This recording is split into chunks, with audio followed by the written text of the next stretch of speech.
साथियों नमस्कार।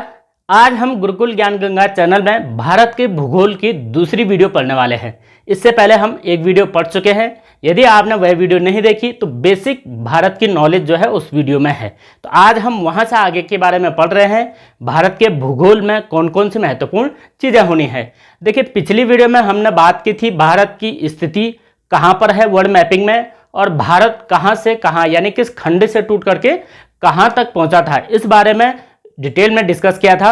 और आज हम वहां से आगे के बारे में जानने वाले हैं। वीडियो को बिना स्किप किए हुए लास्ट तक जरूर देखिएगा, तभी जाकर के नॉलेज कंप्लीट मिलेगा।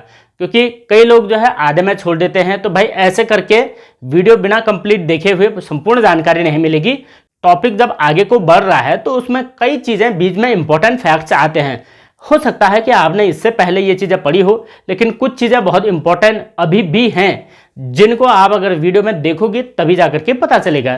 तो आज हम भारत के भूगोल के बारे में वहां से आगे पढ़ने वाले हैं। देखिए, हम यहाँ पर स्थिति विस्तार भी पढ़ चुके थे भारत की, और आज हम यहाँ से थोड़ा आगे के बारे में बात कर रहे हैं। देखिए, एक यहाँ पर जो है एक रेखा है जो कि 22 डिग्री रेखा है। अब आप कहेंगे कि भाई 22 डिग्री अक्षांश के बारे में क्या बता रहे हैं।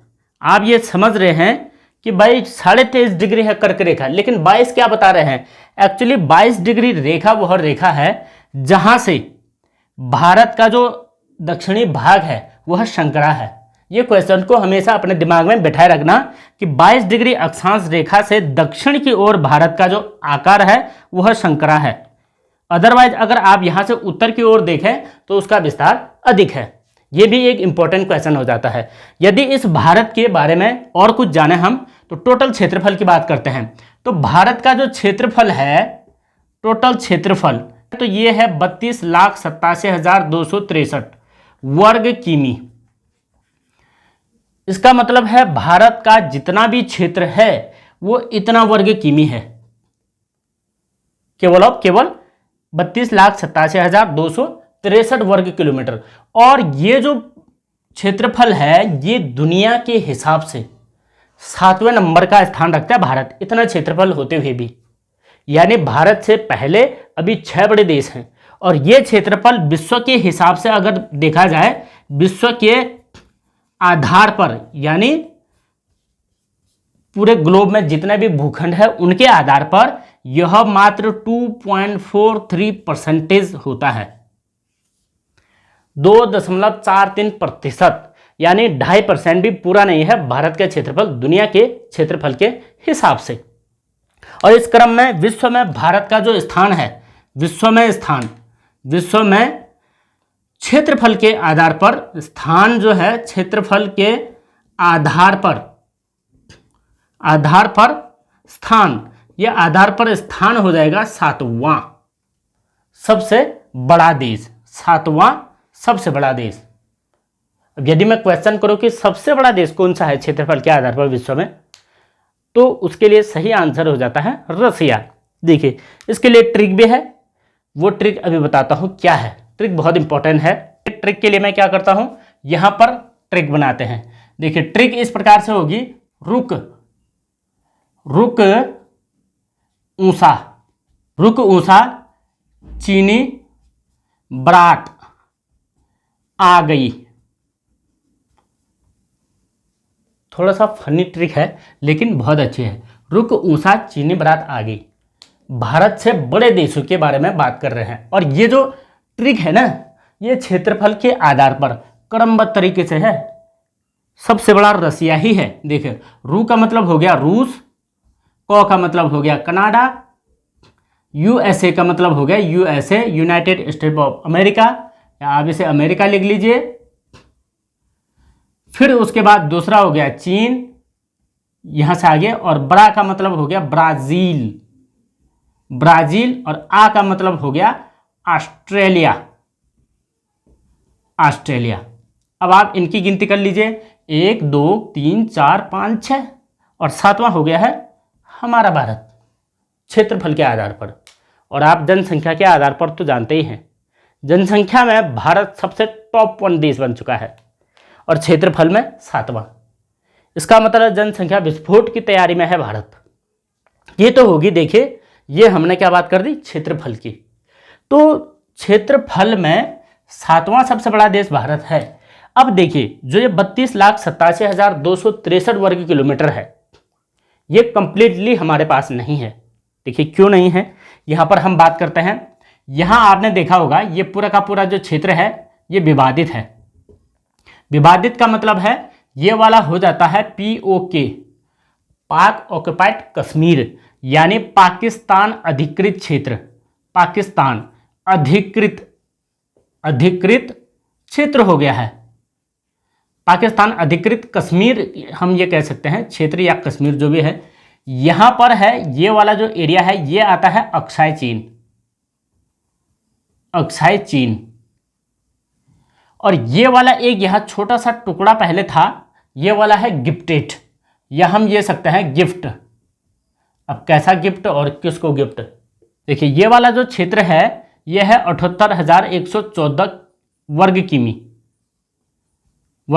कौन सा, POK, जो कि हमारा क्षेत्र पाकिस्तान के कब्जे में है। उसके बाद अगर इसकी बात करें तो यह है 5,180 वर्ग किमी, और यह हो जाता है 37,555 वर्ग किमी। किसमें से है, 32,87,263। इसमें से देखिए अक्साई जो चीन है ये भारत चीन के 1962 युद्ध के बाद जो है चीन ने जबरन कब्जा कर लिया था। और ये जो 51,000, ये जो 5,180 है, ये क्षेत्रफल जो है पाकिस्तान ने चीन को गिफ्ट में दे रखा है। देखिए पाकिस्तान की इतनी हिम्मत कि हमारे क्षेत्र को दूसरे देश के लिए गिफ्ट के लिए दे रहा है, ये भी एक रहस्यमयी बात है। उसके बाद जो पाकिस्तान के पास है वह है 78,114 वर्ग किलोमीटर। तो इस आधार पर हम ये अंदाजा लगा सकते हैं इतना क्षेत्र पाकिस्तान के पास, इतना चीन के पास, और ये भी चीन के पास, तो करीबन 1,20,000 के आसपास जो है 1.20 इतना क्षेत्रफल हमारा किसके पास है, इनके पास है, और इनके पास और इनके पास। तो 32,87,000 में से, यानी हमारे पास 31 लाख कुछ है, लेकिन ये भी हमारा ही क्षेत्र है। ये कभी ना कभी भारत सरकार इसको वापस लाएगी। ये इस प्रकार से हमने याद रखना है। अब मैं इसे मिटा देता हूँ, यहाँ पर कुछ और बात करते हैं। आई होप कि आपको समझ में आ रहा होगा, ये चीज़ें बहुत इंपॉर्टेंट होती है, इसे आप अच्छे तरीके से याद रखें। अब यहाँ से आगे के बारे में बात करते हैं। देखिए ये तो 7वां क्रम में है, ये भी हमने याद रखना है। अक्साई चीन वाला जो क्षेत्र है ये भी याद रखेंगे, और उसके बाद ये वाला क्षेत्र। अभी देखिए हम जम्मू कश्मीर को और अच्छे तरीके से समझेंगे, बाद में पढ़ेंगे, जब हिमालय पढ़ेंगे तो उसमें और ज़्यादा डिस्कस इसमें करते हैं। अब देखिए इसकी लंबाई कितनी है, यानी उत्तर से दक्षिण की लंबाई कितनी है, पूरब से पश्चिम की लंबाई कितनी है। इस हिसाब से अगर हम देखें तो भारत जो है यहाँ से लेकर के, इंदिरा कॉल से लेकर के यहाँ तक भारत की जो लंबाई है 3,214 किलोमीटर, इसकी टोटल लंबाई है 3,214 किमी लंबाई है भारत की। और अगर चौड़ाई की बात करें तो चौड़ाई यहाँ से अगर हम मापें अरुणाचल तक, तो ये हो जाता है 2,933 किलोमीटर। कितना हो गया है, 3,214 किलोमीटर लंबाई और 2,933 किलोमीटर इसकी चौड़ाई हो गई है।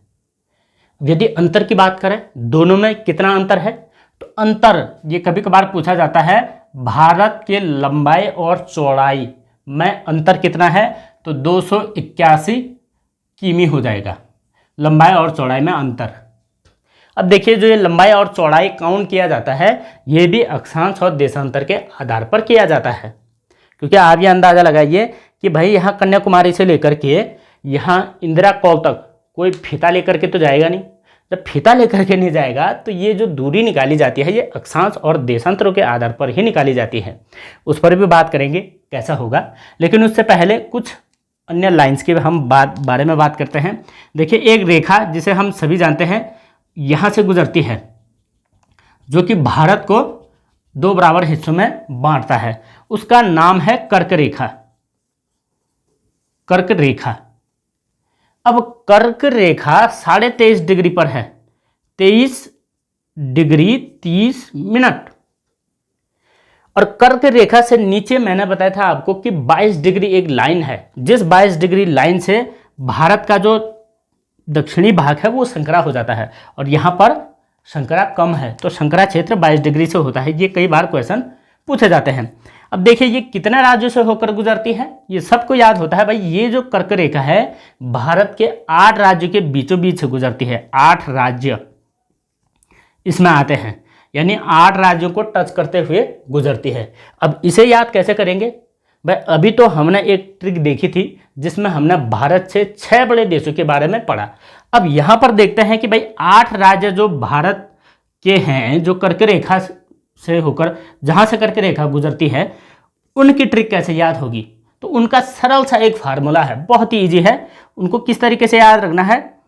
इस तरीके से, गुरा म छ झा प त्रि मी। कितना शॉर्ट फार्मूला है ये, आप समझ लीजिए। एक संस्कृत का श्लोक हम याद कर रहे हैं। संस्कृत का श्लोक तो बहुत बड़ा होता है, तो ये बहुत छोटा है, गुराम छझा पत्रिमी, बहुत शॉर्ट है। और ये ऐसी ट्रिक है कि ये पश्चिम से लेकर के पूर्व की तरफ है। इसमें क्रम भी अगर यदि कभी पूछा जाए तो क्रम भी आप बढ़िया तरीके से बता सकते हैं। देखिए किस तरीके से, गुराम का मतलब हो गया है गुजरात, रा का मतलब हो जाता है राजस्थान, मौ का मतलब हो जाता है मध्य प्रदेश, और छ का मतलब हो गया छत्तीसगढ़, और झा का मतलब हो गया है झारखंड। उसके बाद प का मतलब हो जाता है पश्चिम बंगाल, और त्रि का मतलब हो गया त्रिपुरा, और मी का मतलब हो गया मिजोरम। ये तो हो गया है कौन सा? कर्क रेखा। और कर्क रेखा पर सटे हुए राज्य के बारे में ये ट्रिक होगी है, ये आपने दिमाग में याद रखना है। अब कभी कभार ऐसे भी क्वेश्चन आ रहे हैं कि भाई कर्क रेखा के नज़दीकी शहरों के बारे में बताइए। अब भला कर्क रेखा के नज़दीक शहर या कुछ इंपॉर्टेंट कैपिटल्स कौन कौन से हो सकते हैं? तो देखिए सबसे नज़दीकी है मध्य प्रदेश की राजधानी भोपाल, जो लगभग 23 डिग्री 25 मिनट पर है। 23 डिग्री 25 मिनट मध्य प्रदेश का भोपाल। उसके बाद राजस्थान का जबलपुर है, जबलपुर, ये हो गया 23 डिग्री 11 मिनट। उसके बाद हो जाता है रांची, झारखंड की राजधानी रांची, ये जो हो जाता है 23 डिग्री 11 मिनट। और भी हो सकते हैं, और भी कई हैं, लेकिन इतना आप याद रखें, बहुत इंपॉर्टेंट है। कभी कभार ये भी पूछा गया है कि भाई भोपाल कर्क रेखा से नीचे है या ऊपर है, रांची नीचे है या ऊपर है, इस तरीके से ये पूछे जाते हैं। वैसे राजधानियों में 2 ही राजधानियाँ नज़दीक है जो कि कर्क रेखा के बेहद करीब होती हैं। ये तो हमने कर्क रेखा पर बात कर ली है। और एक क्वेश्चन और आता है कर्क रेखा से रिलेटेड, वो क्या आता है? कर्क रेखा को एक नदी 2 बार काटती है, उस नदी का नाम है माही नदी। वो यहाँ से आती है मध्य प्रदेश से होकर के, और इस तरीके से गुजरात में यानी खंबात की खाड़ी में गिर जाती है। उस नदी का नाम है माही नदी। किसका नाम? जो नदी कर्क रेखा को 2 बार काटते हैं, एक बार यहाँ से उत्तर को बहती है, फिर उत्तर से मुड़ करके फिर से दक्षिण की ओर बहती है। तो ये नदी हमारे कर्क रेखा को 2 बार काटती है। इसी तरीके से जैसे भूमध्य रेखा को 2 बार काटने वाली नदी पूछा जाता है, और मकर रेखा को 2 बार काटने वाली नदी के बारे में भी पूछा जाता है। यदि आपको जानकारी है तो कमेंट में आकर ज़रूर बताएं, और उसके बारे में हम डिस्कस करेंगे जब वर्ल्ड मैपिंग पढ़ेंगे, उसमें डिस्कस करेंगे। यदि अभी जानकारी है तो आप कमेंट में ज़रूर लिखें। देखिए तो ये तो हमने कर्क रेखा के बारे में सीख लिया है। अब यहाँ से आगे हम एक रेखा के बारे में और पढ़ेंगे जो कि बहुत ही महत्वपूर्ण है। ये मैं अभी इरेज करता हूँ, आप अपने दिमाग में याद रखिएगा। यहाँ से आगे एक रेखा और है, देखिए उस रेखा का नाम होता है भारतीय टाइम जोन, जिसको कहते हैं IST, जिसको कहा जाता है भारतीय मानक समय रेखा, यानी भारत का टाइमलाइन। अब यह टाइमलाइन गुजरता कहाँ से है? एक्चुअली टाइमलाइन जो गुजरता है ये गुजरता है 82 डिग्री 30 मिनट, यानी 82.5 डिग्री। कहीं कहीं पर आपको इस तरीके से 82 1/2 इस तरीके से लिखा रहेगा, इसका मतलब भी यही हुआ। तो 82 डिग्री 30 मिनट से गुजरती है। अब ये यहाँ से सीधी खड़ी गुजरती है। देखिए अब ये खड़ी गुजरती है तो कितने राज्यों से होकर गुजरती है? सबसे पहला इंपॉर्टेंट है, यहाँ से जो राज्य है पहला यूपी है, यूपी। उसके बाद यहाँ पर है छत्तीसगढ़, छत्तीसगढ़। यहाँ पर हो जाता है एमपी, यहाँ पर हो जाता है आंध्र प्रदेश, या इधर से उड़ीसा हो गया, ओडिशा, और यहाँ से हो गया है आंध्र प्रदेश। तो 5 राज्यों से होकर गुजर रही है। कौन सी रेखा? ये मानक समय रेखा 5 राज्यों से गुजर रही है, यूपी, एमपी, एपी, उड़ीसा और छत्तीसगढ़। अब ये माना जाता है कि भारत का मानक समय कहाँ पर से निर्धारित होता है, क्योंकि मानक समय का मतलब ये है जो हमारे ये हाथ पर घड़ी चल रही है, ये घड़ी कहाँ के टाइम लोकेशन पर चल रही है। तो यहाँ का एक टाइम केंद्र है जो कि इलाहाबाद में है, इलाहाबाद यूपी में है, इलाहाबाद यूपी में। और इलाहाबाद यूपी में जिस जगह पर टाइम जोन है उसका नाम है नैनी।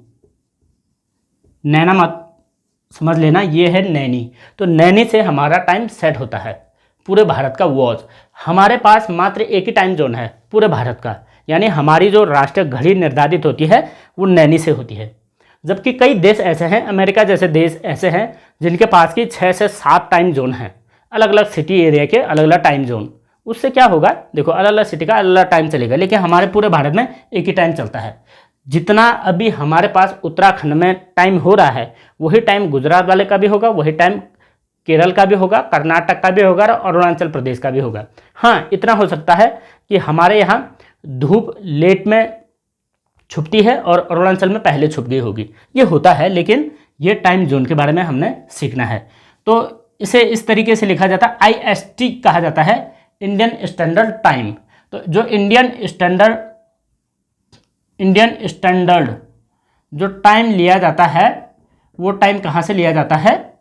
इलाहाबाद के नैनी से लिया जाता है। ये हमने याद रखना है, ये कई बार एग्जाम में पूछा जा चुका है। ये हो गया। तो 8 राज्यों से गुजर रही थी हमारी कर्क रेखा, और ये जो लाइन है ये लाइन कहाँ से गुजर रही थी? ये 5 राज्यों से गुजर रही थी। अब एक क्वेश्चन और पूछा जाता है, यदि हमारे ये टाइम लाइन यहाँ पर है तो ये भी क्वेश्चन बनता है कि विश्व के टाइम से हमारा टाइम कितना आगे है। विश्व के टाइम से किस प्रकार से होता है? देखिए, यदि हम इस प्रकार से एक ग्लोब बनाते हैं, ग्लोब, तो ग्लोब पर हम देखें एक टाइम लाइन है जो कि विश्व का टाइम लाइन माना जाता है, वो कि लंदन से होकर के गुजरता है। लंदन में जगह है ग्रीनविच, लंदन के ग्रीनविच सिटी में अंतर्राष्ट्रीय टाइम जोन है, अंतर्राष्ट्रीय टाइम जोन। यानी इस टाइम जोन को आप ठीक 12 बजे मान लीजिए, 12 बजे से टाइम सेट होता है। और हमारा जो टाइम जोन है, क्योंकि मैंने इससे पहले भी बताया था कि हम यानी भारतीय लोग जो है विश्व के मानचित्र से हम आगे हैं, पूरब की तरफ है। पूरब की तरफ का मतलब ये हो जाएगा कि हमारा टाइम इस टाइम से पहले चलेगा। क्यों चलेगा? जो पृथ्वी की जो परिभ्रमण दिशा है यानी घूर्णन दिशा है वो चलती है यहाँ से पश्चिम से लेकर के पश्चिम से पूर्व की ओर। जब इस तरीके से पश्चिम से पूर्व की ओर चल रही है इस तरीके से, तो धूप यहाँ से आते हैं, धूप पूरब की दिशा से आती है। तो धूप जब पूरब की दिशा से आएगी तो धूप पहले यहाँ से लगेगा और लास्ट में यहाँ लगेगा। धूप इस तरीके से रोटेशन करेगा क्योंकि पृथ्वी इस तरीके से घूम रही है। तो पहले रोशनी यहाँ होगी, बाद में यहाँ होगी। तो इसी आधार पर क्या है, हमारा टाइम जोन पहले आता है क्योंकि हमारे यहाँ धूप पहले लग जाती है। वैसे आपने ये सुना होगा कि सबसे पहला जो सूर्योदय का देश माना जाता है, सूर्योदय का देश, तो सूर्योदय का देश हमेशा जापान माना जाता है जहाँ सबसे पहले धूप खिलती है इस टाइम के हिसाब से। तो हमारा जो देश का जो टाइम जोन है वो यहाँ से आगे है, यानी हम लोग हैं 82.5 डिग्री पर, 82.30 डिग्री पर है। अब ये 82.30 डिग्री पर हमारा जो टाइम होगा वो क्या होगा, और जबकि विश्व का जो ये ग्रीनविच लाइन है ये है 0 डिग्री पर। तो 0 डिग्री और 82.5 डिग्री में टाइम का अंतर तो होगा ना। तो इस तरीके से टाइम कैसे निकालते हैं, देखिए टाइम कैसे निकलता है। जो ये 82.5 है, 82.30 डिग्री हम लोग आगे हैं और इस 30 डिग्री में हम 4 का गुणा करते हैं तो 4 0 का 0, 4 त्या 12, 4 0 का 0, 4 3 12 और 4 दूनी 8 2 10 को 0 और 4 8 32 1 33। तो हमारा जो टाइम निकल गया है वो 330 निकल गया है। ये 330 मिनट निकल गया है। कैलकुलेशन किया जाता है 4 से, अब वो भी बताऊंगा 4 से क्यों किया जाता है। तो 330 मिनट निकल गया है। अगर इसको हम घंटे में बदलें, यानी 60 का भाग करें घंटे में बदलें, तो ये निकलता है 6 पंजे 30 और 30 का मतलब 300 और 30 मिनट बाकी रह गया है। तो ये 5 घंटे 30 मिनट हो जाता है। इसका मतलब हम लोग क्या हैं, विश्व के टाइम से 5.5 घंटे पूरब की ओर है, यानी हमारा टाइम जो है 5.5 घंटे पहले है। तो जब भी आप गूगल लोकेशन में या फ़ोन में जब भी टाइम मिलाते होंगे तो हमेशा इस तरीके से टाइम आता है, प्रत्येक देश का टाइम आता है वो अलग अलग आता है। आपको इस तरीके का टाइम जोन सेट करना पड़ता है। टाइम आता है 5:30 इस तरीके से, IST 5:30।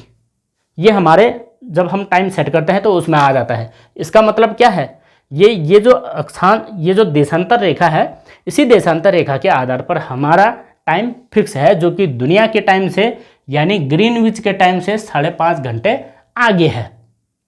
तो इस हिसाब से हम इंग्लैंड से 5.5 घंटे आगे हैं। तो अभी यदि हमारे यहाँ दिन के 5:30 बजे हैं तो उनके यहाँ जो है दिन के 12 बजे होंगे। तो हमारी सुबह जल्दी हो जाती है, हम 5.5 घंटे आगे हैं। तो इस तरीके से टाइम निकाला जाता है। अब ये 4 मिनट का क्या लॉजिक है, इस पर भी बात करते हैं। देखिए 4 मिनट का, आई होप आप इस चीज़ को समझ गए होंगे टाइम जोन किस तरीके से निर्धारित किया गया है। अच्छा, एक चीज़ और है जो कि इम्पोर्टेंट है, जो विश्व के टाइम जोन निर्धारित किया जाता है। विश्व के देश अपना टाइम जोन जहाँ से सबका टाइम फिक्स होता है, time zone 60 degree 30 minute, 60 degree 30 minute के अंतराल में निर्धारित करते हैं, अंतराल में निर्धारित करते हैं।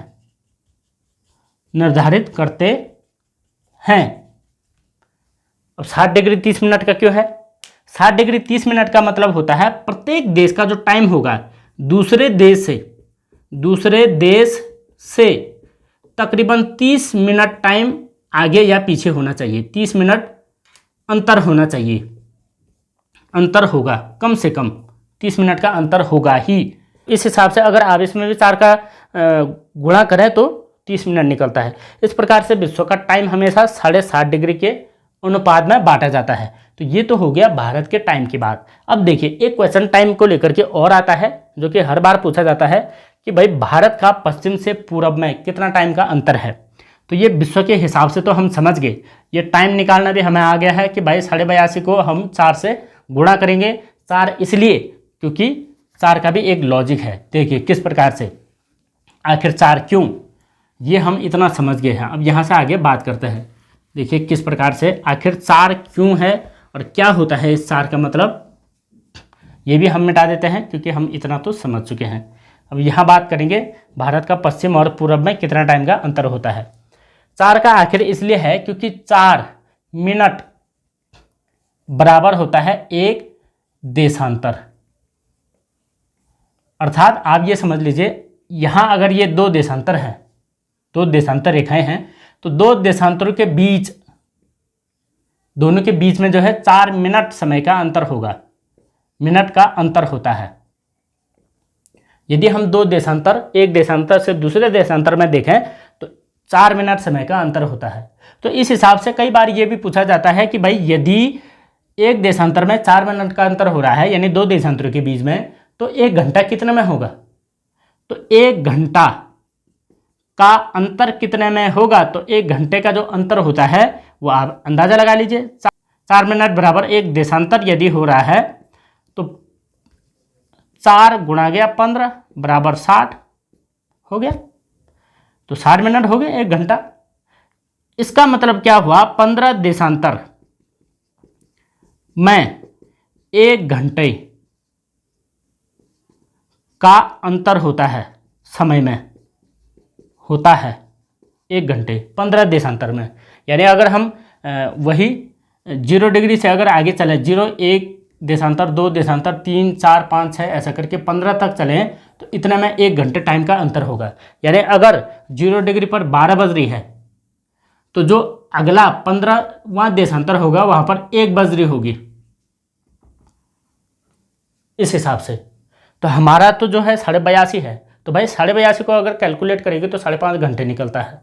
ठीक, तो 15 चौको 60 तो वैसे हो गया, 15 पंजे 75, तो 5 घंटे तो वैसे हो गया है। ठीक, 75 अक्षांश में, बाकी 82.5 है तो 7 देशांतर में जो है आधे घंटे का अंतर आ जाता है। ये कैलकुलेट करके हम यहाँ से भी सीख सकते हैं। तो ये तो होगी भाई देशांतर। भाई 15 देशांतर में जो है 1 घंटे का टाइम का अंतर होता है, ये याद रखना है। और 2 देशांतर के बीच कितना समय का अंतर होता है? 4 मिनट का अंतर होता है, इसीलिए 4 मिनट का कैलकुलेशन किया जाता है। यदि आप देखिए, अगर आप 360 गुणा गया 4 करेंगे तो कितना निकलता है? तो 4 शून्य का 0, 4 सिक्के 24 को 4, 2 बचे, और 4 त्या 12, 2 14, ये हो गया है 1440 मिनट। अब 1440 मिनट को डिवाइड करेंगे 60 से, 0 से 0 कट गया, चलो, और 6 दूनी 12, और 6 दूनी 12 हो गया, 2 बचे, और उसके बाद 6 चुकू 24। अब क्या निकला? 24 घंटे का अंतर। यानी पूरे ग्लोब में 360 देशांतरों में, क्योंकि देशांतरों की संख्या कितनी है? 360 है। पूरे ग्लोब में जो पृथ्वी है इसके चारों ओर, ये अगर हम इस तरीके से देशांतर रेखाएं देखें तो टोटल 360 देशांतर होते हैं। अगर उसको भी आप 4 मिनट के हिसाब से डिवाइड कर दें तो हमारे 24 घंटे टाइम का अंतर आता है। भाई तो 24 घंटे तो होते हैं पूरे दिन में, तो इस हिसाब से ये कैलकुलेट किया जाता है। तो 1440 मिनट को हमने डिवाइड किया, किससे? घंटे से डिवाइड किया, तो 24 घंटे निकल गया हमारा। तो ये कैलकुलेशन इस तरीके से निकाली जाती है। आई होप कि आपको समझ में आ रहा होगा। यदि यहाँ पर भी आपको थोड़ा सा दिक्कत हो रही है समझने में, तो हम अक्षांश और देशांतर वाला जब चैप्टर पढ़ेंगे उसमें क्लियरली आपको इसे फिर से बता देंगे। तो ये हो गया है। अब हम क्वेश्चन क्या देख रहे थे? भाई क्वेश्चन ये पूछा जाता है, भारत का पूरब और पश्चिम में कितने समय का अंतर होता है? क्योंकि हम ये जानते हैं भारत का जो पश्चिमी देशांतर है उस देशांतर की जो क्रम है वो 68 डिग्री 7 मिनट है, और यहाँ है हमारा 97 डिग्री 25 मिनट। तो 97 और 25 का देख लीजिए कितना होता है। अगर आप इसको 97 में से 68 कम करेंगे तो ये निकलता है हमारा तकरीबन 29 देशांतर। 29 देशांतर निकलते हैं, और 29 गुणा गया यदि 4 करें तो 9 चुको 36 को 6, 3 बचा, और 4 दूने 8, 3 11, 116 मिनट, क्योंकि हम कैलकुलेट कर रहे हैं मिनट से। अब 116 मिनट को अगर आप 116 मिनट को यदि हम 116 मिनट को डिवाइड करें वही घंटे में, तो 1 घंटा 56 मिनट निकलता है। तो आप ये समझ लीजिए कि यह गुजरात से अरुणाचल के बीच टाइम का अंतर आता है 1 घंटा 56 मिनट। ये क्वेश्चन कई बार पूछा जाता है। मोटा मोटी तौर पर आप इसे 2 घंटे का अंतराल भी समझ सकते हैं। तो आप ये मान लीजिए कि अरुणाचल वाले की सुबह गुजरात वाले की सुबह से 2 घंटे पहले सुबह हो जा रही है। अब टाइम तो खैर वही चलेगा। देखिए, जो अरुणाचल है, अरुणाचल वालों की सुबह हो जाती है 4 बजे, अब गुजरात वालों की हो रही है 6 बजे। तो भाई अरुणाचल वाला 4 बजे उठ गया और 4 बजे से अपने काम धाम पर लग गया। अब गुजराती आदमी जो है 6 बजे उठ रहा है, क्योंकि उसकी रात उसी समय खुल रही है। पृथ्वी उतनी ही घूम रही है भैया, क्या करें। अब अगर ये आदमी 4 बजे उठ रहा है, तो अगर 4 बजे मॉर्निंग वॉक के लिए ये आदमी गुजरात वाला आदमी उठ रहा है तो इसको 2 बजे उठना पड़ेगा। देखिए यही टाइम होता है। ऑफिस का टाइम भी देखिए, यहाँ ऑफिस का टाइम 10 बजे का है। 10 बजे अभी धूप चल रही होगी, यहाँ इसके 10 बजे तो धूप उतरना शुरू होगी, क्योंकि 2 घंटे आगे है। जो इन लोगों का 12 बजे का टाइम होता है, ठीक, इनके सर के ऊपर 12 बजे धूप सर के ऊपर होगी, तो इनका कितना होगा? इनका 10 बजे सर के ऊपर धूप होगी। और हम लोग एक मापन लेते हैं ना कि ठीक 12 बजे जो है धूप सर के ऊपर होती है। ये तो उनकी होगी ना जिनका टाइम इस हिसाब से चल रहा है, 12 बजे जहाँ पर धूप सर के ऊपर होगी। तो इनका तो भाई 12 बजे क्यों होगा? 2 घंटे पहले हो जाएगा, 10 बजे।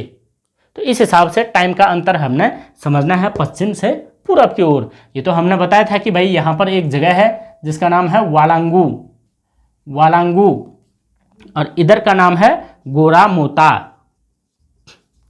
तो इसे भी हमने दिमाग में बिठाए रखना है कि भाई टाइम किस प्रकार से सेट हो रहा है और भारत पश्चिम से पूरब किस हिसाब से टाइम का अंतर आ रहा है। तो क्या जम्मू कश्मीर और केरल में भी टाइम का अंतर आ सकता है? ऐसा हो सकता है क्या? नहीं, इसमें टाइम का अंतर नहीं आएगा, टाइम बिल्कुल अंतर नहीं आएगा, क्योंकि पृथ्वी ऐसे घूम रही है, इस तरफ है, पृथ्वी ऐसे लोटपोट नहीं कर रही इस तरीके से या इस तरीके से। यदि ऐसे लोटपोट करती तो टाइम का अंतर यहाँ आना चाहिए था, ना कि यहाँ। तो ये बात हमने समझना है। और उत्तराखंड की यदि हम बात करें तो उत्तराखंड भी तकरीबन अरुणाचल से 1 घंटे पीछे है, और यहाँ से हम लोग जो है तकरीबन 45 मिनट के आसपास गुजरात से आगे हैं। ये 1 घंटे कुछ मिनट हम लोग पीछे हैं। तो इस तरीके से हमने टाइम निकालना है, ये भारत का टाइम सेट किया जाता है। एक चीज़ और बताते हैं, जम्मू कश्मीर और केरल के बीच कुछ चीज़ों का अंतर है। देखिए किस प्रकार से होता है। देखिए जम्मू कश्मीर में दिन का जो अंतर है उसमें, यानी लद्दाख में, आप समझिए लद्दाख में दिनों का अंतर, और केरल में दिन का अंतर कैसे कैसे होगा। दिनों का अंतर यहाँ जो होता है लद्दाख में जो छोटे बड़े दिनों के बीच में अंतर होता है, छोटे बड़े दिनों में अंतर, वो हो जाता है 5 घंटे का।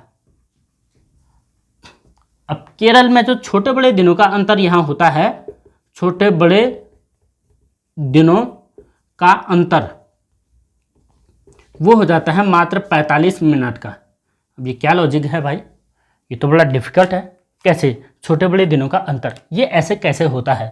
पहले तो ये समझ लीजिए कि ये अंतर का क्या मतलब है। यदि आप समझिए कि भाई लेह में या लद्दाख में, लद्दाख या लेह आप समझ लीजिए, और यहाँ ये केरल है।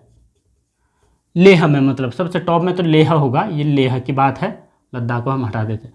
अब लेह की कहानी क्या है, देखो 5 घंटे का अंतर कैसे मतलब है। यदि यहाँ पर दिसंबर में हो गया, दिसंबर में यहाँ रात खुलेगी भाई 8 बजे सुबह, और दिन हो जाएगा शाम को 4 बजे। तो देखिए दिन कितना हुआ, यहाँ 4 घंटे सुबह के, 4 घंटे ये दिन के, तो 8 घंटे का जो है दिन होगा लेह में, क्योंकि बहुत टॉप में है। और उसके बाद जो गर्मियों का सीज़न होगा, तो गर्मियों का सीज़न कितना हो जाएगा, 13 घंटे का। 13 घंटा का किस प्रकार से, सुबह रात खुलेगी 6 बजे गर्मी में ये हो जाएगा, यानी आप ये समझो जून में सुबह 6 बजे रात खुल गई, और शाम को जो है 7 बजे जो है 7 बजे रात होगी, ये सुबह। तो यहाँ क्या हो गया, 13 घंटे का अंतर आ गया है। बड़ा दिन यहाँ होगा 13 घंटे का बड़ा दिन, और छोटा दिन हो रहा 8 घंटे का छोटा दिन। इस प्रकार से कितना हो गया, बड़ा दिन 13 घंटे का और ये छोटा दिन 8 घंटे का। तो कितना अंतर आ गया, 5 घंटे का अंतर आ गया। तो सेम वहाँ यही है। केरल में क्या कहानी होती है भाई, केरल में जो बड़े दिन होंगे, सबसे बड़ा दिन वो हो सकता है भाई 12 घंटे 45 मिनट का, 45 मिनट का। और जो यहाँ पर जो छोटे दिन होंगे, ये तो बड़ा दिन हो गया है 12 घंटे 45 मिनट, और छोटा दिन जो यहाँ पर होगा वो छोटा दिन भी 12 घंटे का होगा। तो कितना अंतर आया, 45 मिनट का अंतर आया है छोटे और बड़े दिनों में। ये ऐसा कैसे होता है, इसके पीछे का लॉजिक ये है कि जो देशांतर रेखाएं हैं वो ध्रुव की ओर इस प्रकार से संकरी होती हैं, इस प्रकार से संकरी होती है ध्रुव की ओर। आपने ग्लोब देखा होगा, जब ग्लोब हम इस तरीके से बनाते हैं तो देशांतर रेखाएं इस प्रकार से खींची जाती हैं, तो ध्रुव की ओर संकरी होती हैं। तो ध्रुव की ओर संकरी होने के कारण क्या होता है, ये दिनों में अंतर आ जाता है। टाइम तो सेम चलेगा लेकिन दिनों में अंतर आ जाता है। तो आपने इस तरीके से समझना है कि भाई भूमध्य रेखा के आसपास दिनों का अंतर जो है बिल्कुल नहीं होता है, 12 घंटे के दिन और 12 घंटे की रात। और ध्रुव की ओर क्या होते हैं, 6 महीने का दिन और 6 महीने की रात। इसके पीछे का कारण यही है कि जो सूर्य चमकता है वो सूर्य कर्क और मकर रेखा के कर्क और मकर रेखा के बीच में ही चमकता है, यानी भूमध्य रेखा पर सीधी रहती है। तो यदि कर्क रेखा से ऊपर नहीं चमक रहा है तो यहाँ कुछ ना कुछ अंतर तो आएगा ही। तो यही अंतर कहलाता है भाई दिनों का अंतर। लेह में होता है 5 घंटे का अंतर छोटे और बड़े दिनों में, और यहाँ केरल में होता है मात्र 45 का अंतर। इसीलिए केरल के लोग जो है मोटी जैकेट वगैरह नहीं पहनते हैं, ज़रूरत ही नहीं है, वहाँ इतनी ठंड भी नहीं होती है, और यहाँ ठंड अधिक होती है। यहाँ विदाउट जैकेट के नहीं हो सकता गर्मियों में भी। तो इस प्रकार से ये हमारा अक्षांश देशांतर वाला जो पैटर्न था, इस हिसाब से हमने भारत की कई चीज़ें देखी हैं। भारत का टाइम भी देखा है, अब भारत टाइम का अंतर भी देखा है, और उत्तर और दक्षिण में दिनों और रातों का अंतराल भी हमने देखा है, और एक 22 डिग्री अक्षांश रेखाएं भी देखी थी। 22 डिग्री अक्षांश रेखा से नीचे भारत का भाग संकरा है, और कर्क रेखा के बारे में भी हमने पढ़ा, और टाइम जोन के बारे में भी हमने पढ़ा, और ये भी देख लिया कि भाई टाइम को किस प्रकार से कैलकुलेट किया जाता है। तो आज के लिए बस इतना ही। आप इस वीडियो को अपने दोस्तों में भी ज़रूर शेयर कीजिएगा। जय हिंद।